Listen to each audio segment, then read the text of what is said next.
I am that. Het is een heel merkwaardig boek. Het is niet een boek zoals we gewoon zijn, een boek te kopen of zoiets, dat aan een stuk wordt uitgelezen. Want dit is in feite een bundel van vragen en antwoorden, samengesteld door een volgeling van Sri Nisargadatta Maharaj. Dat een jani is of een wijze. En die in Bombay woont. Nu, wat is een wijze?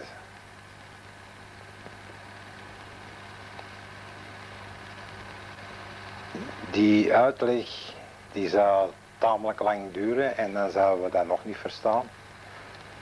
Maar ik kan u als inlichting geven dat deze wijze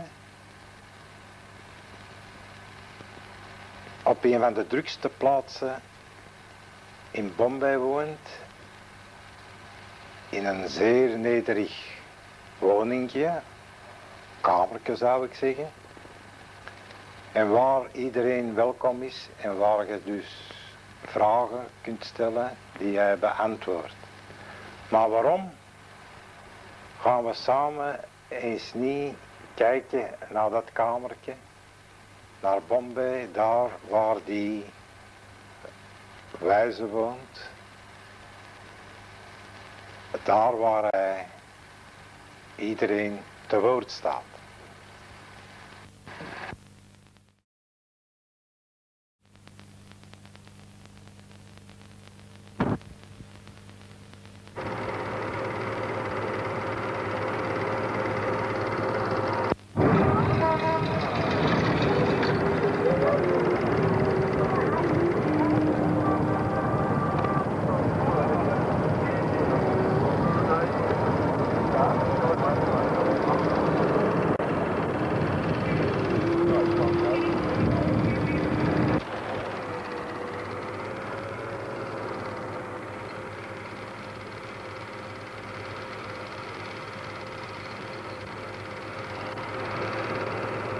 We zijn nu in Bombay en we hebben een prachtig zicht op Marine Drive.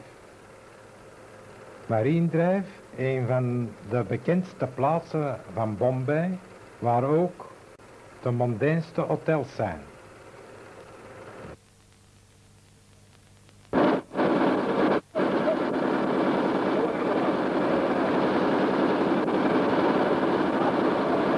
Zegt dat er ongeveer 20.000 taxis in Bombay zijn.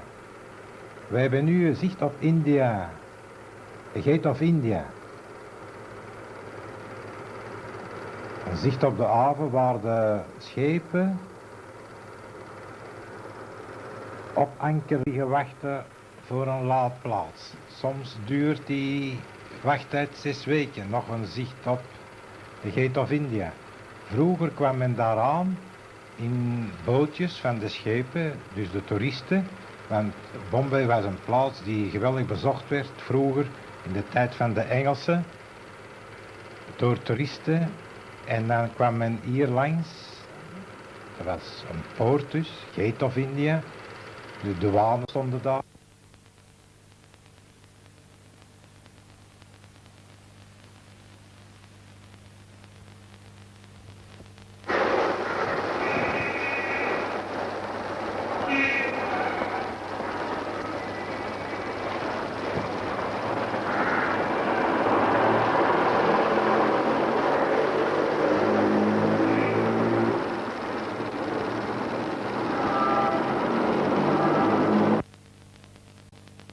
En nu zijn we op weg naar het straatje van Maharaj.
We zijn nu aangekomen in de nauwe straatjes van Bombay.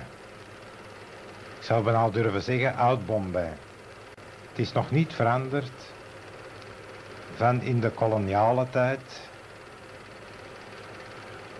En men is niet zo happig om daar restauratiewerken te doen. Het resultaat is dat er nu en dan een gebouw invalt. Of anders ondersteunt men dat met balken en laat men dat gewoon wegstaan. Of als men de straten opbreekt, dan ziet men daar nog de hopen, die laat men gewoon liggen. En als het monsoon is, regentijd, zal het wel wegspoelen, denken ze. Hier hebben we kleermakers.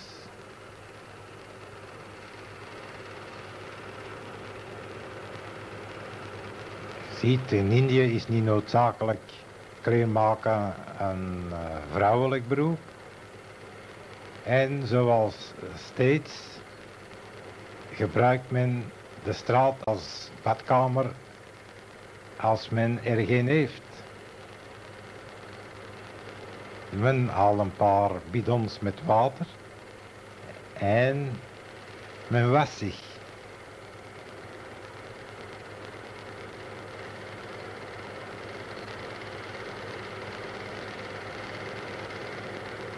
Het is wel echt een kleurig gedoe en telkens wordt men gegrepen door al die kleur.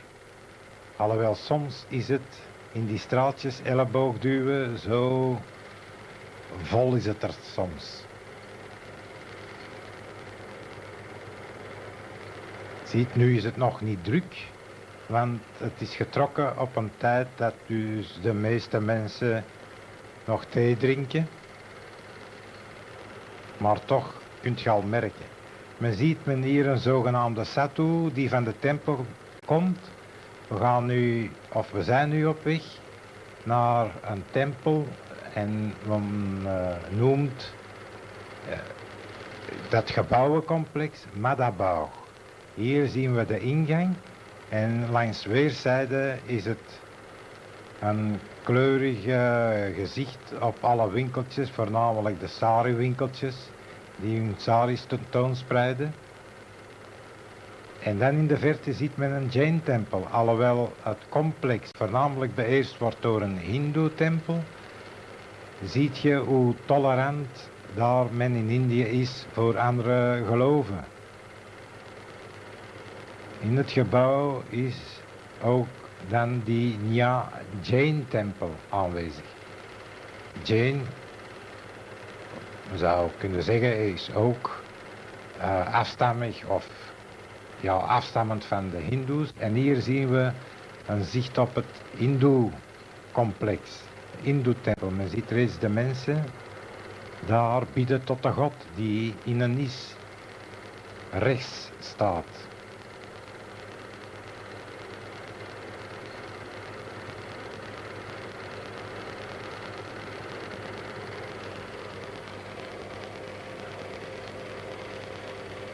Zelfs de taxis rijden tot in het compound. Hier zijn we buiten het gebouwcomplex en we zullen daar nog even een zicht zien langs de andere zijde op de ingang. Hier ziet men de andere ingang.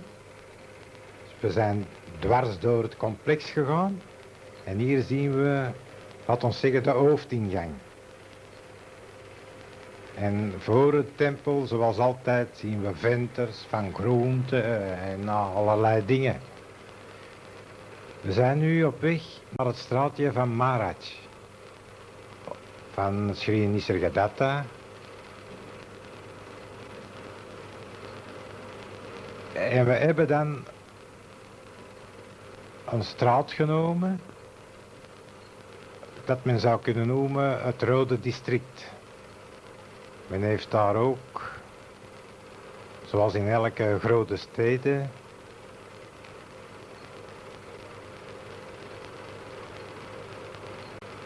laat ons zeggen prostituees.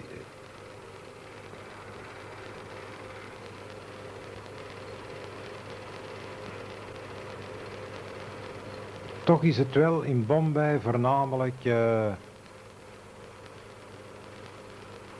uitzonderlijk dat het zo tentoongespreid wordt. En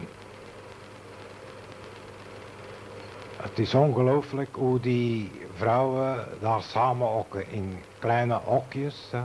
Soms ziet men daar nog tralies staan, die zijn er wel niet gesloten, maar men krijgt de indruk of ze zijn gevangenen.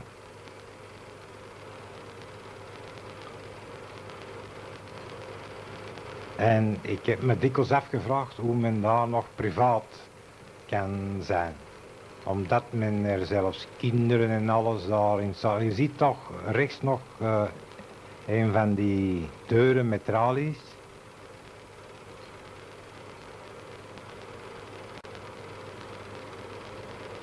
Toch moet ik zeggen dat men er niets tegen had dat we ze filmden. Ze waren zelfs nog vriendelijk en vrolijk. Ook op de bovenste verdiepingen is dat hetzelfde gebeuren. En dat wordt voornamelijk bewoond door Tibetaanse vluchtelingen.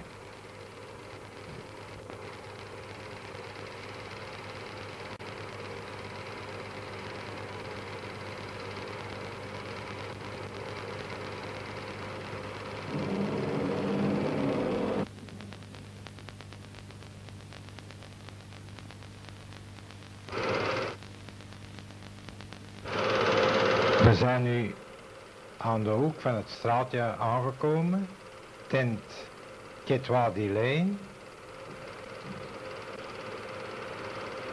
En hier ziet men het nauwe straatje waar Maharaj woont. We hebben nu zicht op het winkeltje van zijn zoon, die bidis verkoopt. Bidis, dat zijn inlandse sigaretten, maar men verkoopt ook sigaretten op Europees model. En daar in de verte zien we aan de eerste auto, gaan we stilaan naar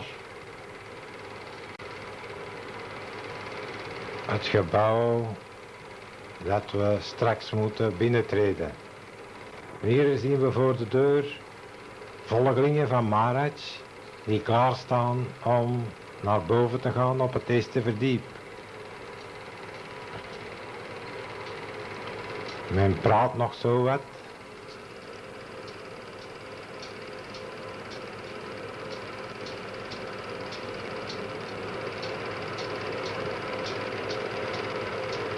En het is ongelooflijk, maar voor de deur heeft men daar nog een openbaar toilet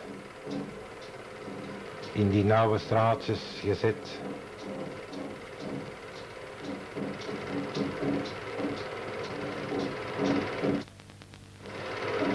En hier zien we de ingang daar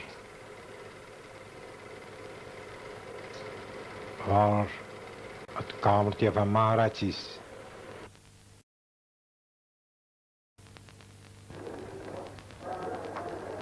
We komen nu in het kleine kamertje, dat ook gedeeltelijk is ingericht als een tempel. En rondom zijn foto's en portretten van wijzen. In feite is het een opvolging van goeroes. Daarvoor was die groep van goeroes gekend als de Navatnats. Dat waren de 9 goeroes. Het is nu 7:50 en stilaan zullen de mensen komen om te mediteren.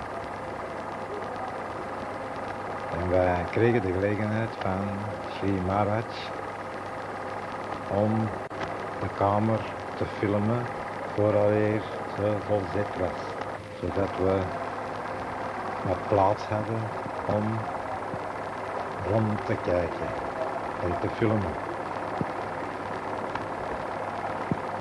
Ziet je, en hier krijgen we Dus de koperen symbolen waar Maharaj de toon mee aangeeft als het bhajan is.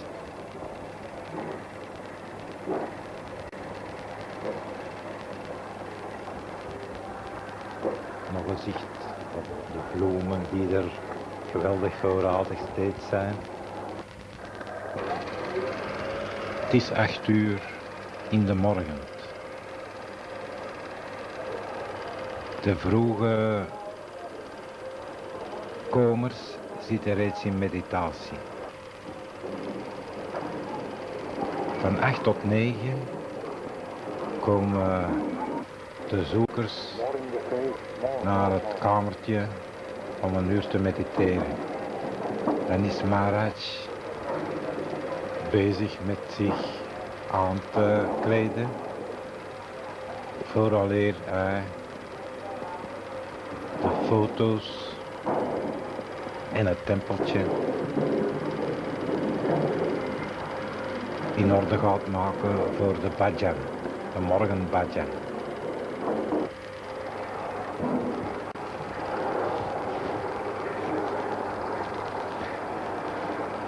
Het is buitengewoon hoe Maharaj op 84-jarige leeftijd al van 's morgens vroeg de energie tentoonspreidt.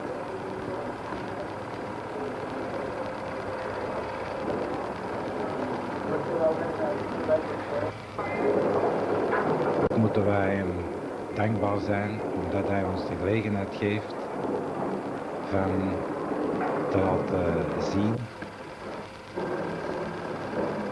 zelfs op het meest private ogenblik, hoe hij zich klaarmaakt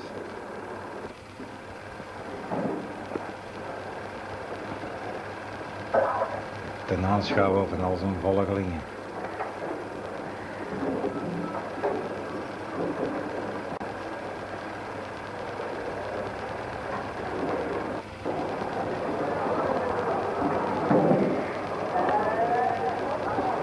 Eens aangekleed begint hij met het reinigen van de foto's daar op het tempeltje of het altaar als je zo wil.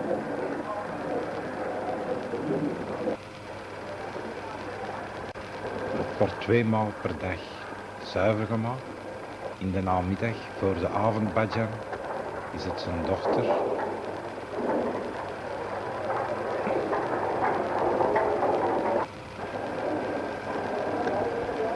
Nu, sommige vrouwen, wanneer ze deze film zien, zullen natuurlijk Maharaj als voorbeeld stellen voor hun mannen. En zeggen, kijk, de guru alles reinigt.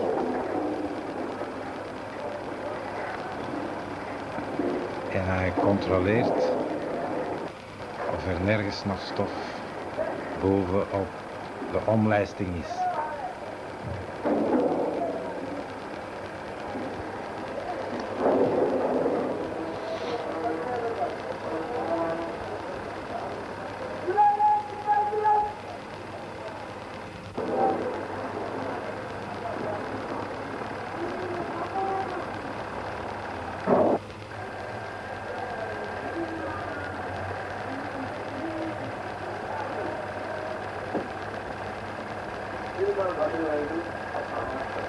En je kunt niet anders, zoals wij, wanneer we filmden, want je mag nu niet vergeten,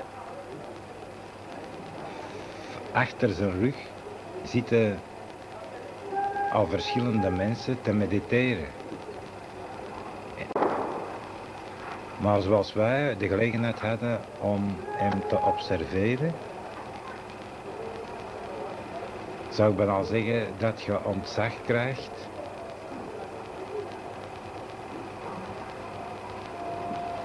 voor, laat ons zeggen, de niet opmerkbare man. Maharaj heeft geen buitengewone lengte of zoiets. Het is een gewone mens. Maar als je ziet die energie van 's morgens tot 's avonds.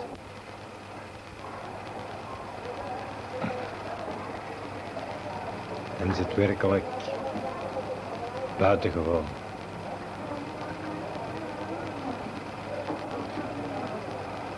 Nu wordt de puja gedaan, de voeten,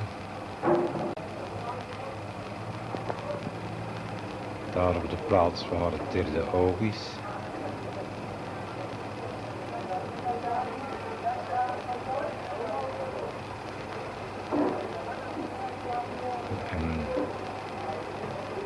Maar dit wordt niet alle dagen gedaan.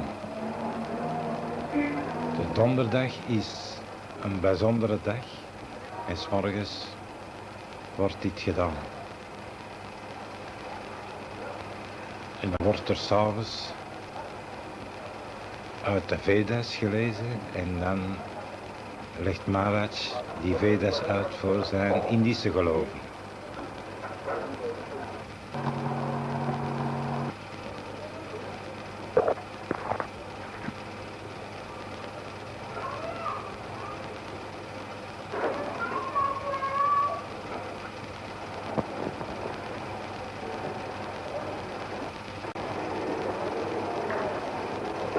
Het altaar, dat staat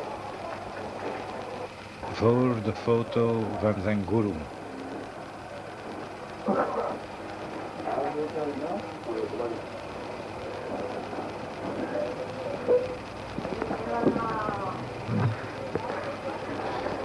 Wel, de verwarring begint wel een beetje als de zoeker Maharaj 's morgens hoort spreken over al die bijgeloven,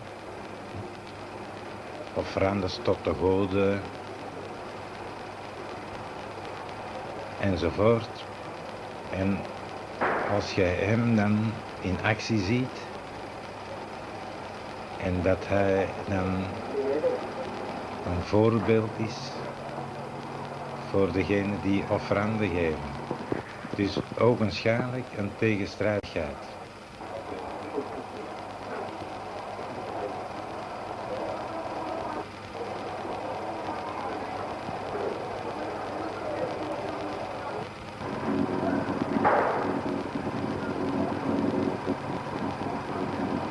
Maar wanneer we er dan dieper op ingaan, dan zie je maar die liefde van de guru tot de onwetende. Want waarom is hij de eeuwigste voor bhajan te doen? Waarom doet hij al die handelingen 's morgens, 's avonds?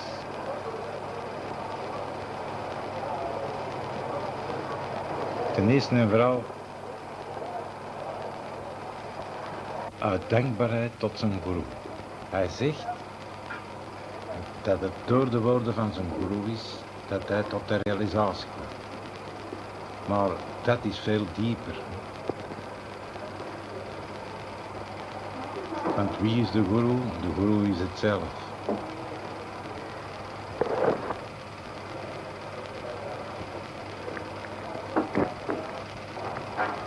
Zijn guru had hem gezegd dat hij bhajan moest doen. Maar hij moest de bhajan doen voor de mensen die niet zo ver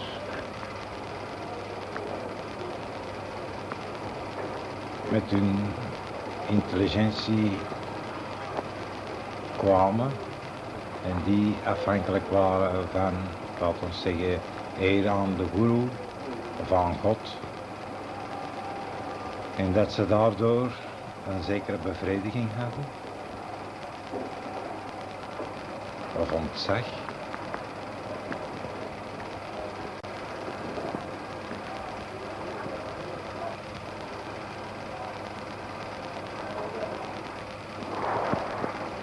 Maar tot degenen die de kennis zoeken, zegt Maharaj dat dit alles overbodig is.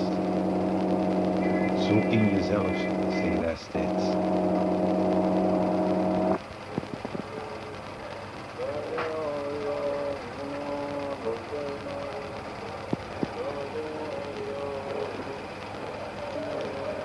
Nu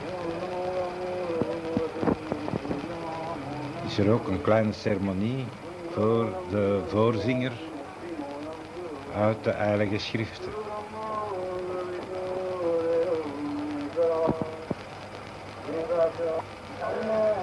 Het duurt ongeveer een half uur. En na dat half uur, u ziet het boek er liggen.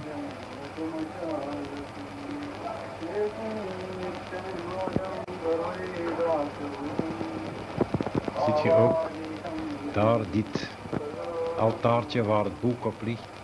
Dat is ook klaargemaakt door Maharaj. En nu gaat hij alle schaaltjes die hij gebruikt heeft wegbergen. Kijk, ziet je? Alle details moeten juist zijn. Het is echt gewoonweg verbluffend.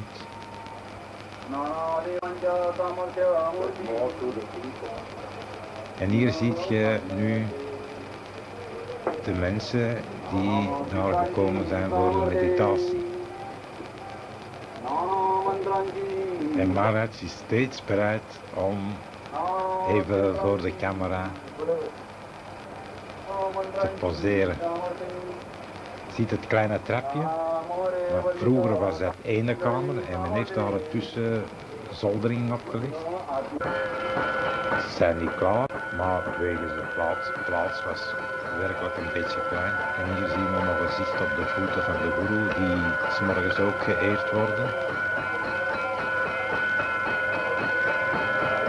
Ziet Maharaj met de symbolen. En steeds is hij opmerkzaam om de toon aan te geven.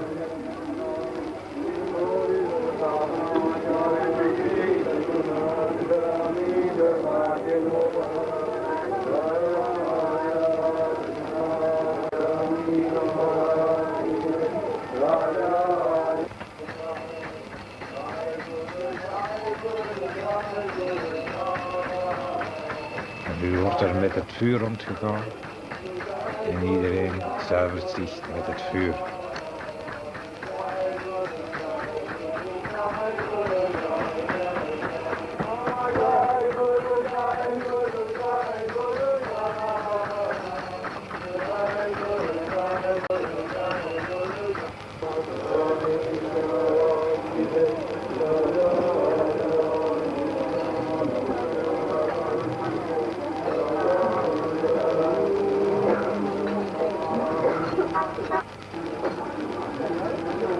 Even nog niet scherp genoeg.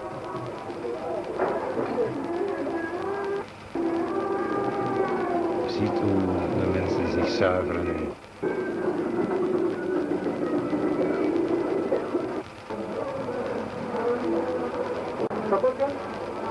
En dan krijgt men puja.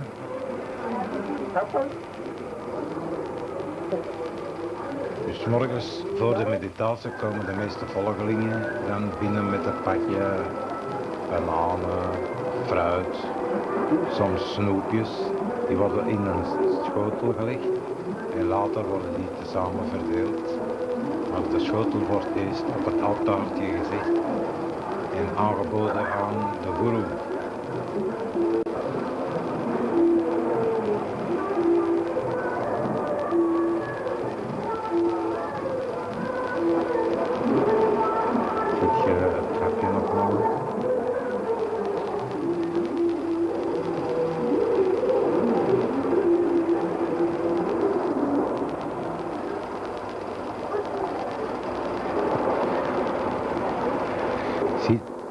Dat is juist voor het einde van de bhajan. En wanneer het...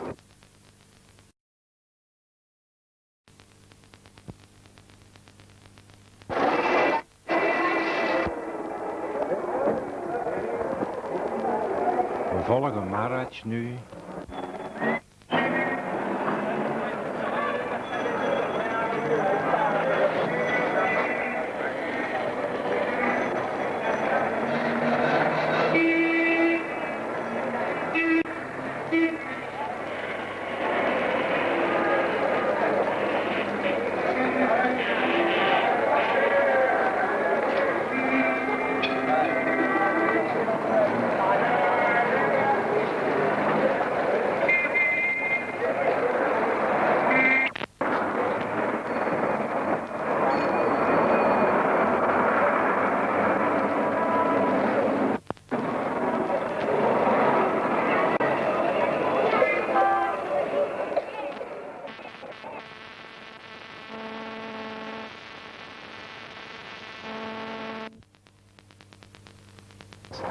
Daar waar de guru, of liever Maharaj Guru, verbrand is.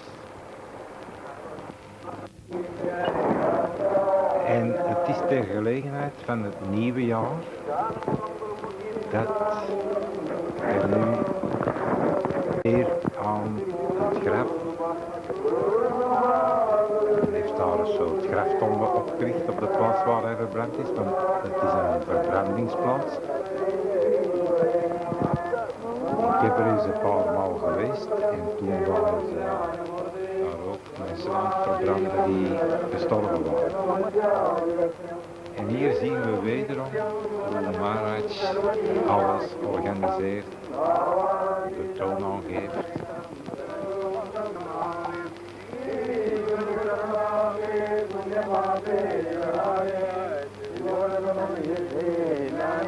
Ziet hij hangt de kransen rond de graftombe.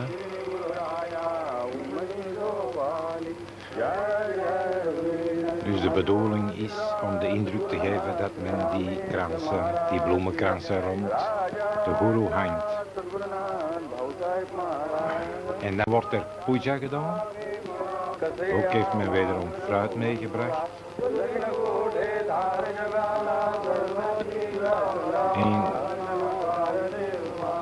geloof me, het is allemaal gedaan ten behoeve van de volgelingen.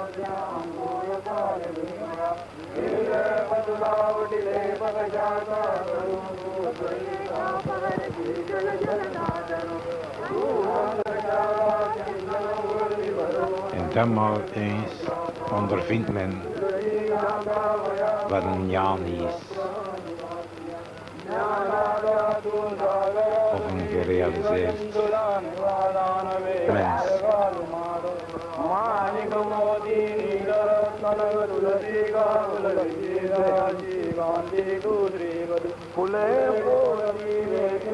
wil het verduidelijken met te zeggen dat voor iedereen zulk persoon steeds bereid is om hem te helpen. Je ziet, de volgelingen hebben van die bhajan een zekere kracht en dan goed jani datgene wat hij het beste acht voor hen neer terug de voeten van de guru.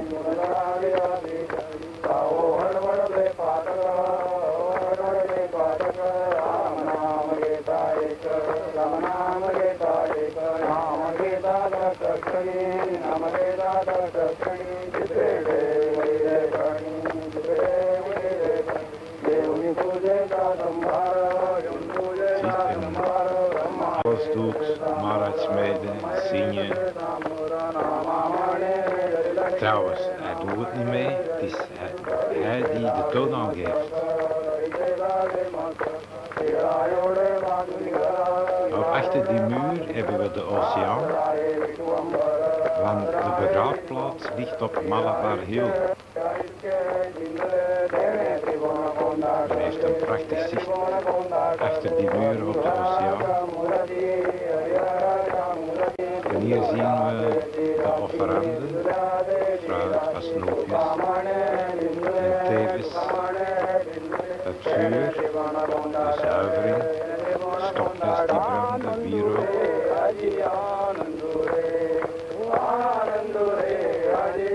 En hier zien we de zoon van een van de volgelingen en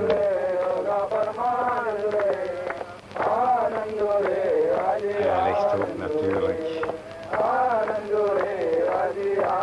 al zijn energie in het zingen.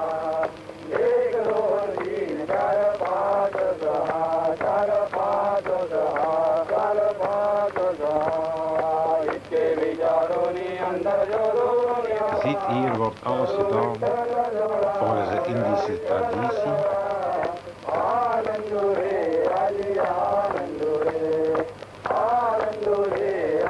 Ja, nogmaals, het is werkelijk voor degene die dat niet weet, echt een tegenspraak wanneer je deze wijze, wil ik zeggen, of die bhajan is voor de onwetende, dat je hem dan ziet bhajan doen, nog meer dan de anderen.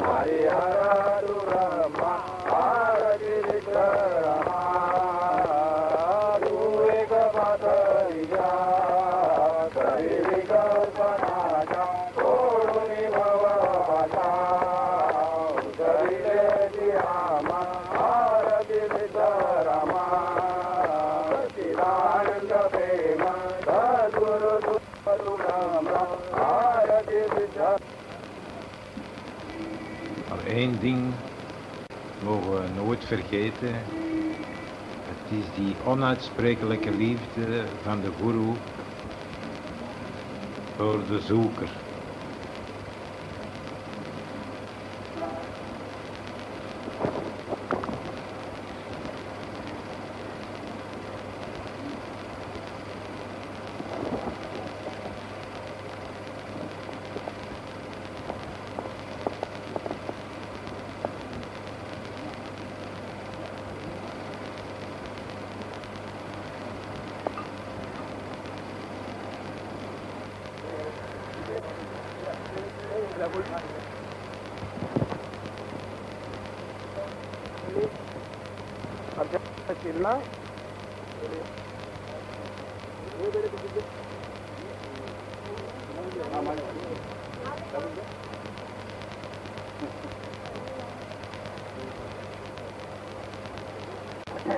En we zien hier op die begraafplaats, als we daar juist de graftomben met al die bloemen enzovoort en de kleuren die er tentoon gespreid worden door de dames, is het in feite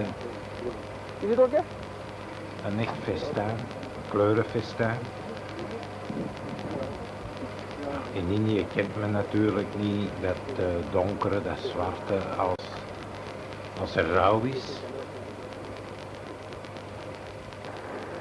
Nogmaals de zicht op de begraafplaats.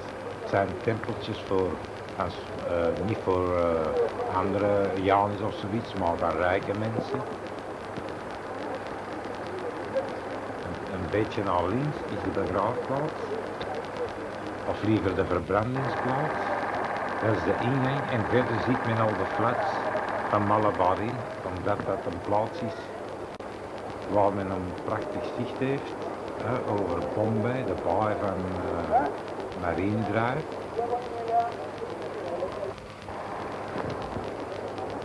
Hier nog en we hebben nu nog in beeld nog een volgeling van Swami Sidera, ik zeg Swami.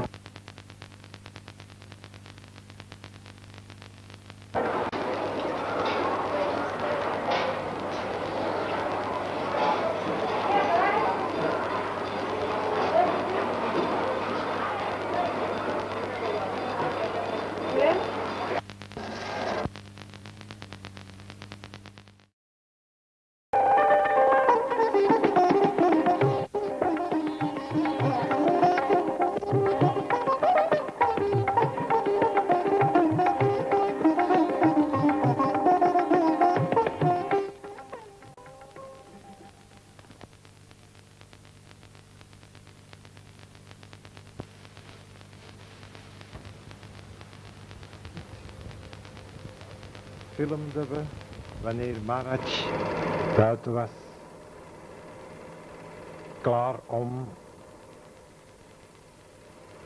een reeks lezingen te geven bij een van de volgelingen. Beter gezegd bij een van de vertalers, bij Mr. Muller-Patton, die Maharaj vergezeld. En ter gelegenheid had hij zijn woning aangeboden omdat die ruimer was om te filmen. Dat we zo betere opnamen konden maken en we konden ook al dus Maharaj op de voet volgen als hij wandelde langs de Grand Road. Dagelijks doet Maharaj een wandeling.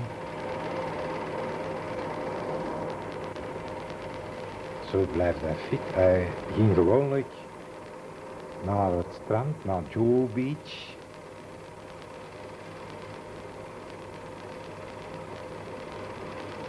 En daar bleef hij gewoonlijk een paar uur genieten van de zeelucht. Het is buitengewoon hoe Maharaj actief is. 84 jaar. Maar van 's morgens tot 's avonds actief. Lichamelijk, zowel als geestelijk.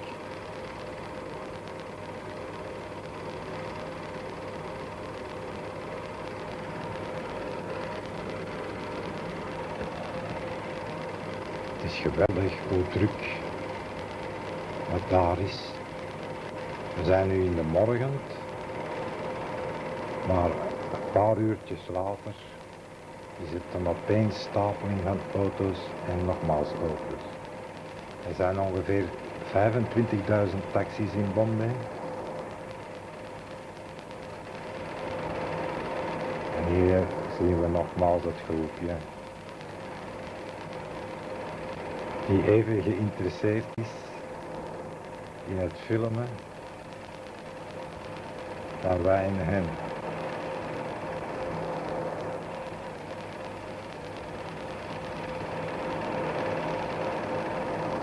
Men heeft ook verkeerslichten, maar gewoonlijk daar stoort men zich niet aan. Men gaat over en dan soms is er een echte opstopping. Toch moet men oppassen, want anders wordt men als het ware opzij geduwd door de auto's die toch moeten doorrijden.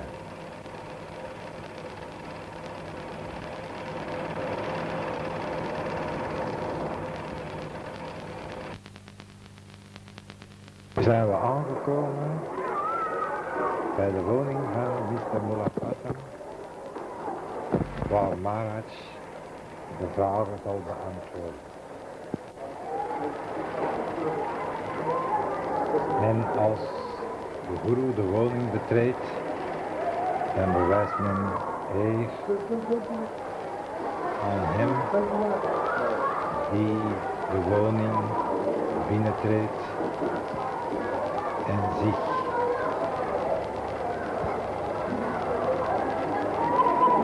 ten dienste stelt van de mens.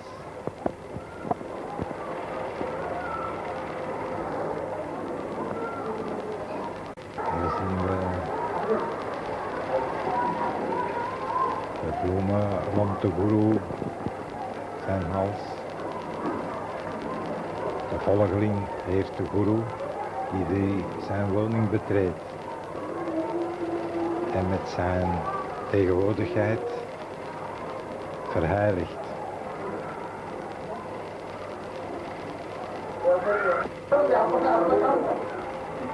En we zijn Maharaj buitengewoon dankbaar omdat hij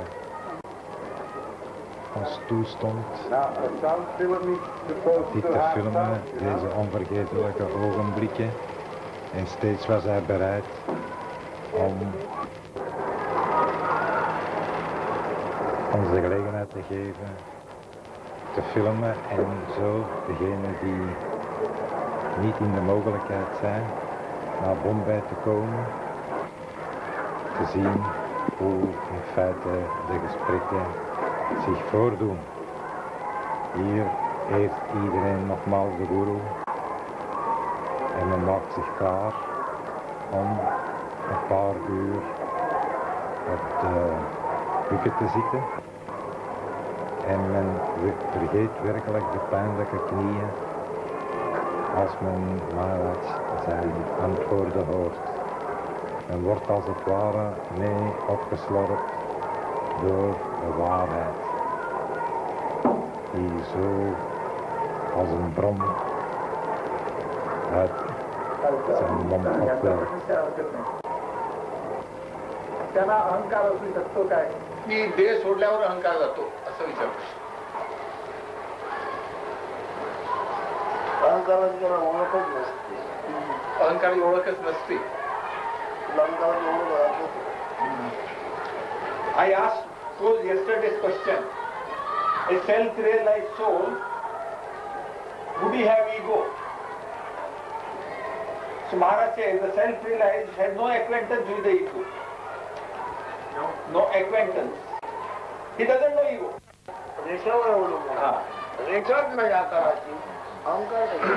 Ahankar means ego. So long as one identifies with the चैतन्याच्या ज्ञान चैतन्याला जाणतो पण त्याच्या चैतन्याच्या पलीकडे चैतन्याचा साक्षी जगत चैतन्याच्या चैतन्याचा साक्षी आहे तो ज्ञान. That means that he witnesses that principle, the self-realized principle of that entity witnesses the manifest principle, which is the life force, together with the beingness, is observed by the self-realized.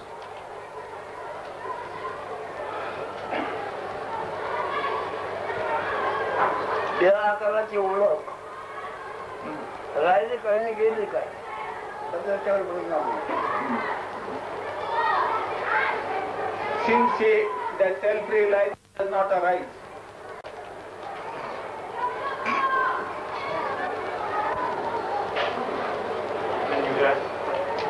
you are not affected with any form, with the body, the social forms. There is not any problems, you have not any problems.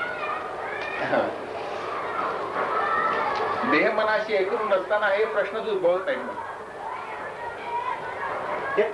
देहाची रेखा पण त्याला स्पर्श करत नाही अशी रेखा पण ज्ञानाचा दाखवतो. ज्ञान विश्वाकार विश्वरूप विश्वच येतो. तुम्ही आहात ते ज्ञान विश्वाकार विश्वच येतो. त्याला सुद्धा व्यक्तित्व राहिलेलं नसतं.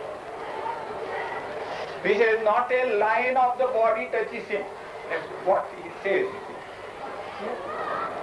That self-realized entity witnesses all the manifest together with the world.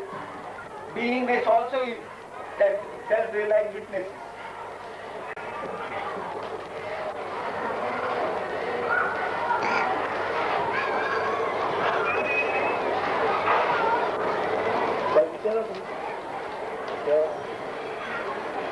देह असेपर्यंत देहाची काळजी वगैरे घेणं हे आपाप घडतं का? हे सगळ्या गोष्टी नैसर्गिक घडतंय. जसे तुम्हाला आम्हाला परतला माहिती पण खबर पण नव्हती. त्याच्या गोष्टी घडता घडता असा असला की खबर आहे परत खबर नाही. कसं घडलं पूर्णपणे साकार होऊन काय हे लक्षात येईल म्हणून काही तुला कळलेलं नाही. ही गोष्ट खरी आहे का? His question was, whether all the actions, bodily actions, do they happen spontaneously or we have to do something? In case of jnana. In case of a jnana. That was his question. So Maharaj says, all the actions happen spontaneously. Just as the formation of the body also did happen when the beingness appeared, when the beingness was conceived, the body formation has taken place spontaneously around it. There are no question of specially building the body by somebody.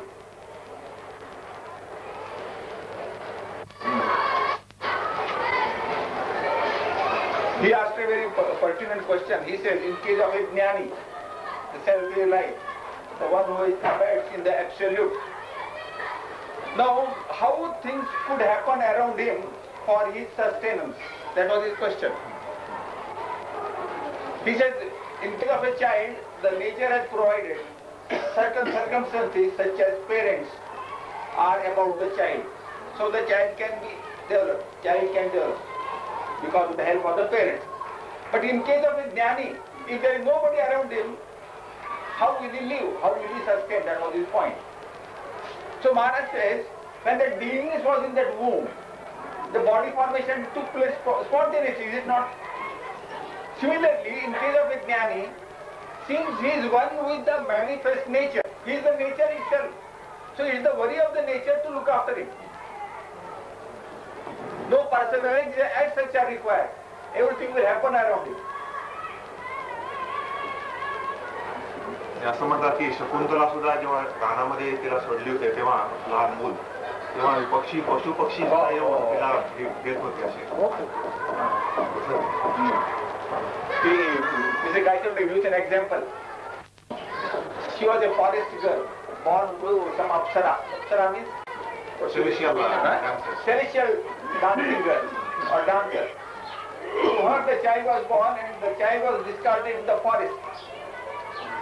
Because she was a baby girl. But what happened, there were no parents available for that child. Still the birds and the animals started feeding that baby. And that baby was brought up like that. She was known as Shakuntala. Shakuntala Pakshi hai na?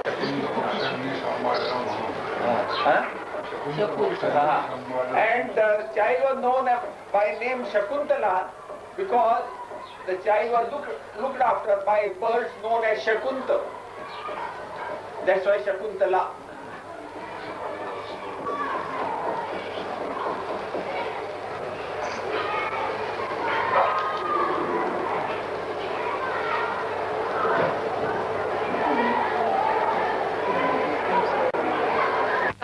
तर काय आधार आहे याच्यामध्ये?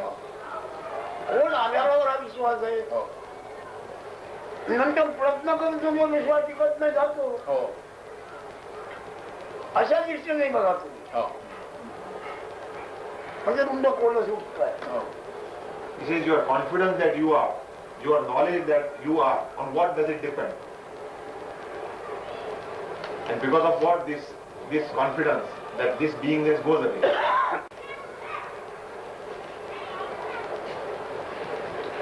Any point? असणे असून नसणे होते. असणे असून नसणे होते. नसणे असूनही पुन्हा असणे कारण कसे झाले तर आपण कोणाला विचारावे. म्हणजे how this happen. One has to investigate one self. From beingness how we become no being, from no being again being should be investigated by oneself.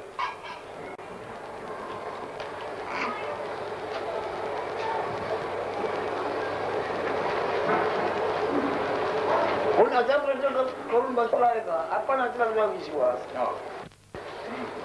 नाना शोध करतायत मग अशा बाजूला जात आहेत का? माणसापासून माणूसपणापर्यंत विचार करतो. माणूसपणा संपला म्हणजे त्याला पुढे काय नाही. बाकीच्या प्रकारे विचारच करत नाही. He says you have the faith you are. On what does it depend on? The faith that you are. Nobody investigates on these lines. Why this beingness? How am I? Why am I? On what does it depend on? This aspect is never considered. They consider or investigate or ponder over those relative factors concerning their body-mind. Up to the body-mind, to the extent of body-mind. Beyond that they will never ponder. कोणी गेलं म्हणजे काय झालं असेल तर आपण असल्याचा विश्वास गेला असेल. What do you mean by that common word in common parlance? That means what? This faith I am has disappeared. The confidence that I am has gone, disappeared. That is there.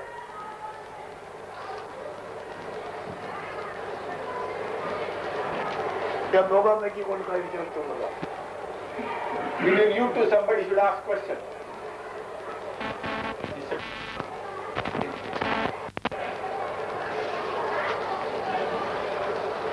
Sensation elements and Today there is a special concession. We can ask any foolish questions also. Repeat your old questions also. We have taken his blanket sanction.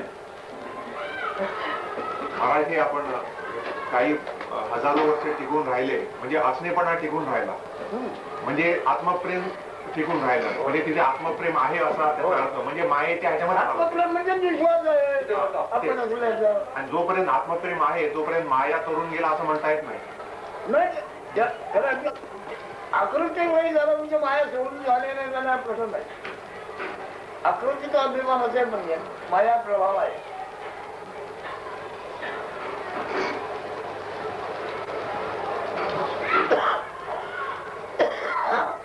I asked him, some people want to prolong their life. When they want to prolong their life, it means that they have the self-love. So does it mean that they are within the limits of the Maya, the illusion? Or have they transcended? Maharaj says that once they have transcended the I am the body idea, then it doesn't matter whether they live short or long. तो ज्ञान पूर्ण कशाचाही आधार न घेता तुमचा विचार तुम्ही करा. कशाचाही आधार घेऊन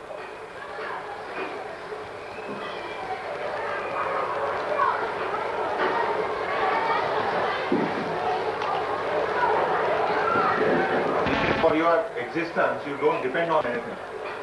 Without depending on anything, you try to find out yourself, what you are.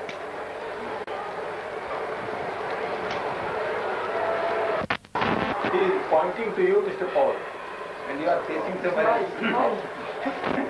अन्य कशाचाही आधार घेतला हे आपला विचार करता येतो बा. आणि काय नाही म्हणजे आधार मोठा आधार आहे ईश्वर या शब्द आठवण नावाचा सर्व व्यवहार ईश्वर नावाच्या आधारावर चाललेला आहे. ईश्वर नावाचाही आधार ठेवलो आपला विचार आपण करतो आहे म्हणजे काय कसं काय करतो. आपला विचारच होणार नाही मग आपला विचार होत नाही म्हणजे काय राहील झालं. He said whenever you want to think or ponder over, you ponder over something which you are not.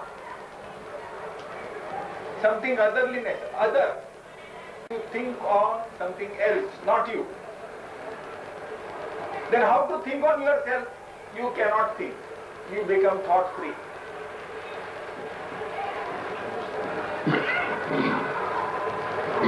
Whenever you want to think, you think on something else which is not you.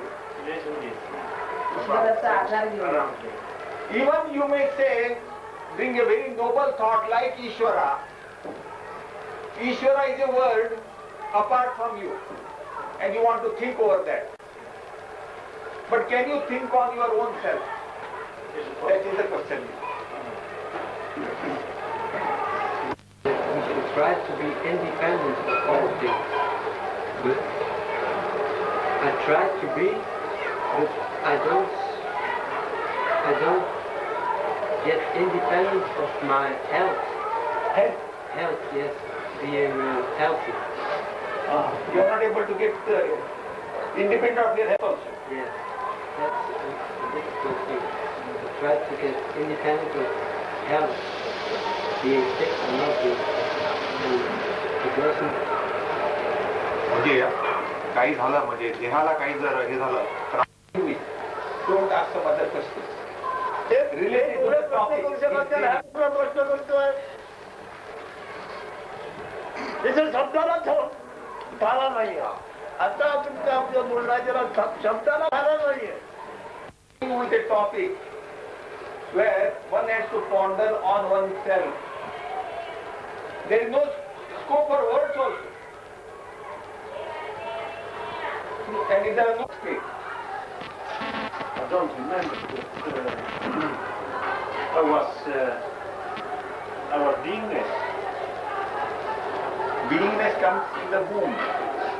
Beingness is a dormant condition in the fetus. In the In the mother. गर्भाशयाच्या अगोदर जाणीव होती असं म्हणतो.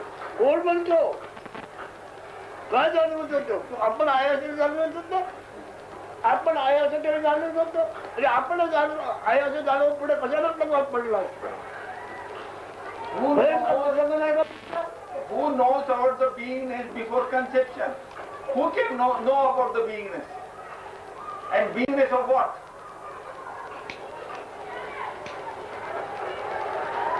If you were aware of the beingness before conception, would you care?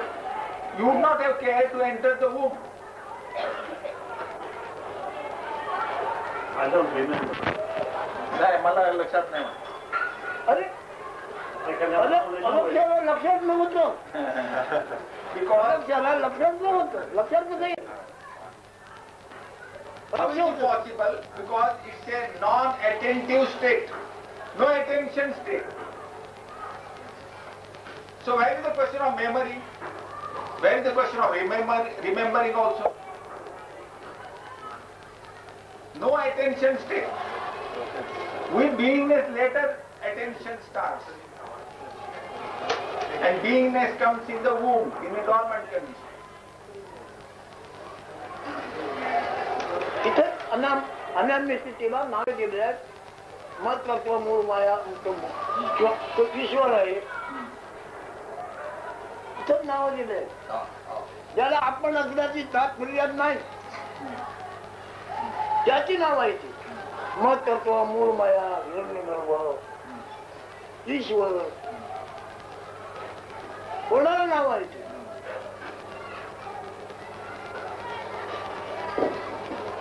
दगड माती सुद्धा इथं नसताना तरी त्याला घर नाव दिलंय, बंगला नाव दिलाय.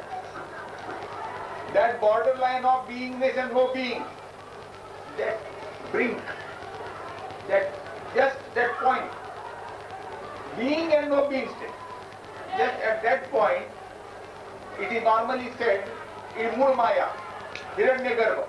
Some glorious names are given.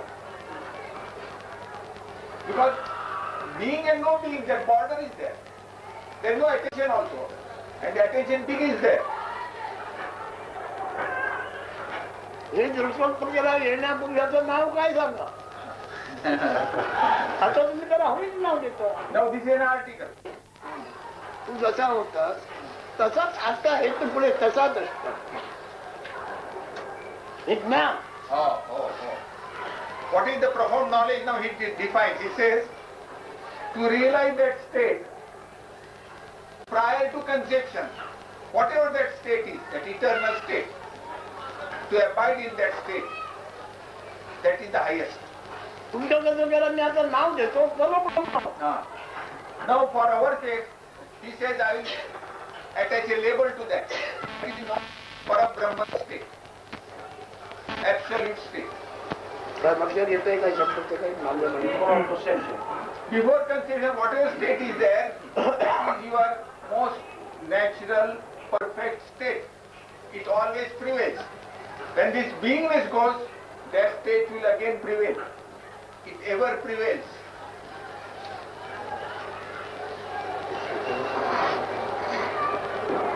धर्मसंभवापूर्वी एक आठवडाभर किंवा हजारो वर्ष तू होतास तसं आता जे पुढे असणार. हे मत्त उभं संमत चिदानंद चिदानंद चिदानंद.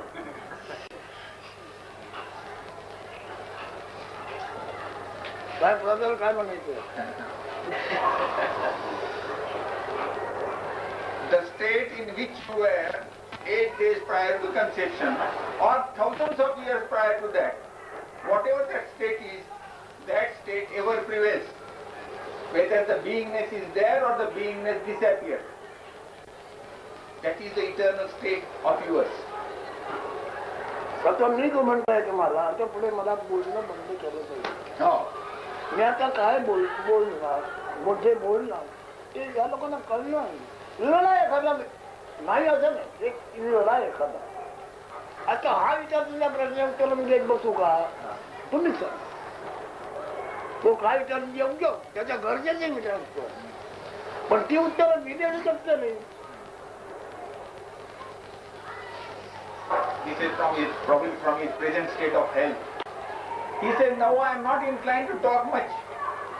And I would be dealing only with this topic. Only a rare person will understand what I am driving at. Now if somebody asks me a very gross question, do you expect me to come down to that level and explain all the details? Right from kindergarten class. माझे प्रश्न त्याचे विलक्षण येतात की जन्मसंभवापूर्वी आईने मला खेचून घेतले की बापाने खेचून घेतलं आणि कोण रूपाने मला खेचलं हे माझे प्रश्न आहेत. I got some very strange questions. Before my birth, before my conception, Well, he said that karma is a problem we create ourselves. हे कर्म आणि कर्माचे संबंधी आम्हीच तयार करतो का? गुरु पटून जाय कर्म वगैरे सगळं तुम्हाला कोण तयार करतो ते करतो. The one that has created you, the one that has created you, itself creates this karma and the problems of the karma. तुम्ही कर्म करायला तुम्हाला कोणी तयार केलं? So that you involve yourself in karma. Who has created you? कर्म म्हणजे क्रिया हालचाल दुसरं काय आहे? What do you mean by karma?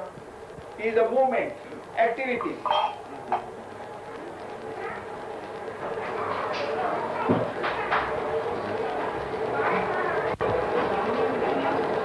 As long as you have karma, you are needed on your way, and it is something what has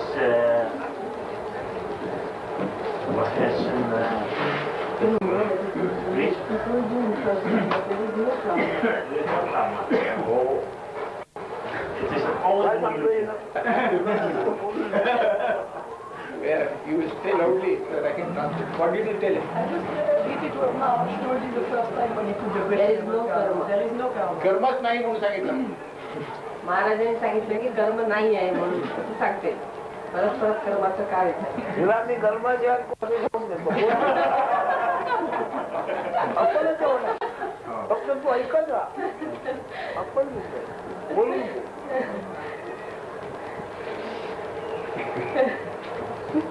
I am trying to keep you trapped as if you are in the womb. He said, if you listen to me quietly and carefully, everything will sprout in you.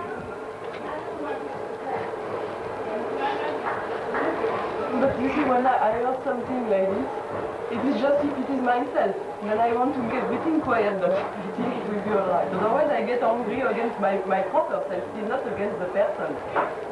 When something is not understood or something is wrong, you understand what I mean? Very profound here.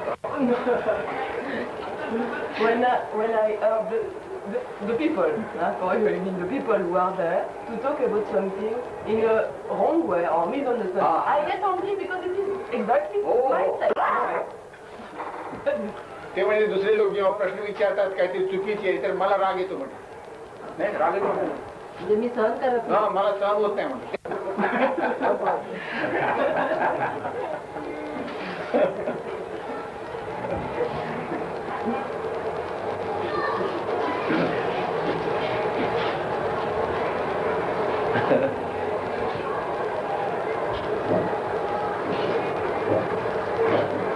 चूक एवढीच आहे जेव्हा निर्माण झाला ते निर्माण होणे ते ब्रिज असेपर्यंत तुला कळत असणार जेव्हा निर्माण होणार ब्रिज संपलं नाही का पुन्हा द्यायचा.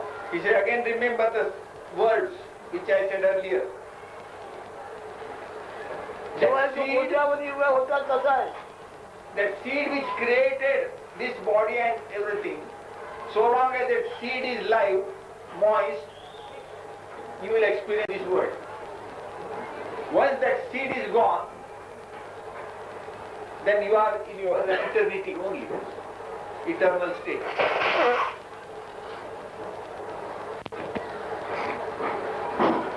आपण जगामधला जो व्यवहार आहे त्याच्यामध्ये मन आणि बुद्धीचा वापर करून आपण आपल्या गोष्टी मन बुद्धी काय काय जेवढा मी मला मोह येतो आहे ते ज्या विचार निर्माण झालेलं आता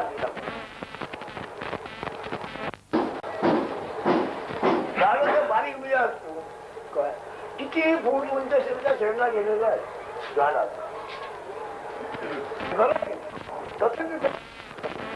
He says just nice. A very big tree grows into the sky. Similarly, this very small seed, this beingness, I amness touch. Out of that seed, all this manifest world is created.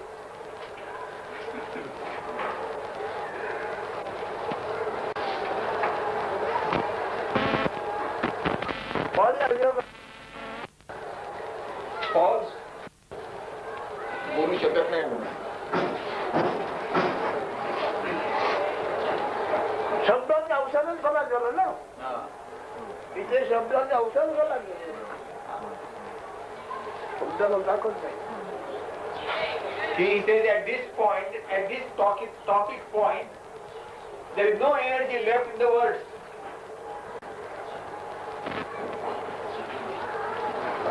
Therefore, you cannot express in words.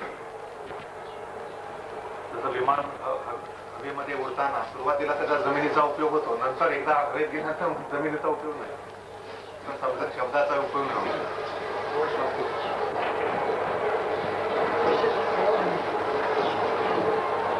My ego, my body, the other egos, other bodies, what I am hearing now, this room, these are all concepts. They are all movements in this beingness. Is this correct? ते म्हणतोय माझा अहंकार, माझा देह, हे दुसरे अहंकार आणि दुसरे देह, ही खोली वगैरे, हे सगळं माझ्या जाणीवेचाच प्रकाश आहे, माझ्या जाणीवेमध्येच आहे का? येस. नमुना बघायचं संपणार नव्हते. If you want to understand more clearly, you take the example of dream, your dream. जाणीव आहे म्हणजे त्या बीजामध्ये पडत. बीजात जाणीव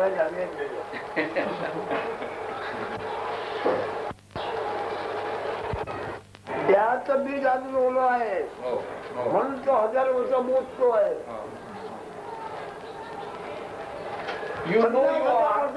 योगी आहे तो पण कशाची त्या बीजाची नव्हे काय. You know you are so long as that body seed, that beingness, it depends on the body. That is moist. That means it has energy due to food essence. Until then, you have the experience of the world. Once the beingness disappears, where is the question of experiencing? मग काही नाही म्हणतो. देव बीज जर गेलं मग काही नाही म्हणतो. मग तेच ना अगोदर पहिल्यांदा सांगितलं आहे की गर्भाच्या जवळ येण्यापूर्वी 8 दिवस कसा होतो. मग 8 दिवस होतो अगोदर 8 दिवस तो कोट्यावधी वर्ष तसाच होतो. जन्माचा संबंध येण्यापूर्वी 8 दिवस जसा होतो तसा कोट्यावधी वर्ष सुद्धा तसाच होतो तसा आत्ताही आहे. He again said, I have said already earlier, 8 days prior to conception, whatever state was, the state prevails ever. Millions of years back also the state prevailed. Now also it prevails. And after the departure of the beingness also it shall prevail.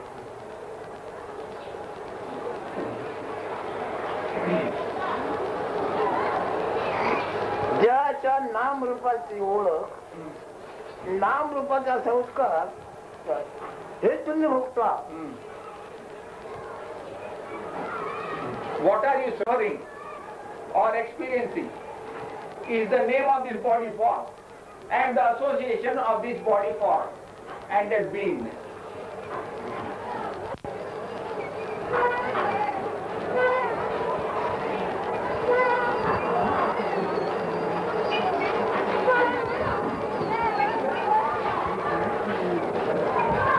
મૂકી દો ધીરે કરીને ઝટપટ નિકાલ 9 મહિને જેવું 8 દિવસ ને કશા હોતું 9 મહિને પૂરી 9 મહિને जो पहले दिवसापासून मग असं होत गेलोय असा बनत गेलो 9 महिन्याच्या पहिल्या दिवसापासून असा बनत गेलो 9 महिन्याच्या पहिल्या दिवसाच्या पूर्वी आकलन केलं का 10 दिवस घे कसा होतात तसं तू कोट्या उदी उभे तसाच आहे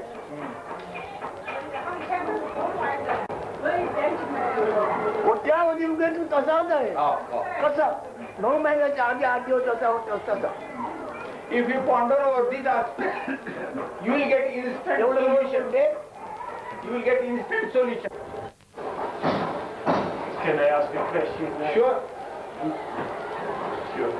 You told about the state before birth, before conception. You told about it. And then you told that you are in the eternal state. The eternal state. Eternal state. Yeah.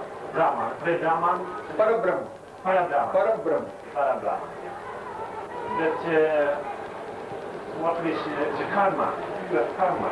And that's the reason that you come back in a body form. Is it a combination eternal state and with having that karma? परब्रह्म कर्मामुळे जाणीवेत उतरलाय ही जाणीव जी आली ती परब्रह्माला त्याच्या कर्मामुळे काय विचार ब्रह्मामुळे कर्म कुठले There is no karma in the state of Parabrahman. Where is the question of karma? It's why necessary to come back in the body form. मग देह मनामध्ये प्रवेश का करायला पाहिजे होता कोणी केलाय Who has entered? Who has entered the body mind form? Who?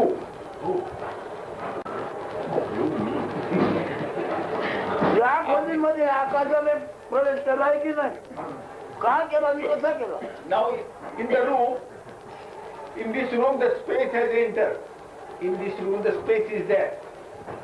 Why the space has entered into this room? Yeah.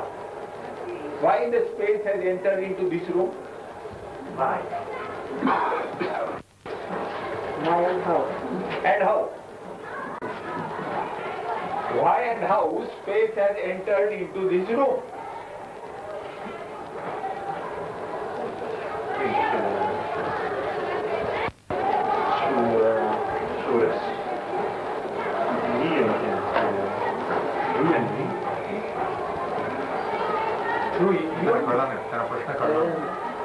There was no space, there was no time.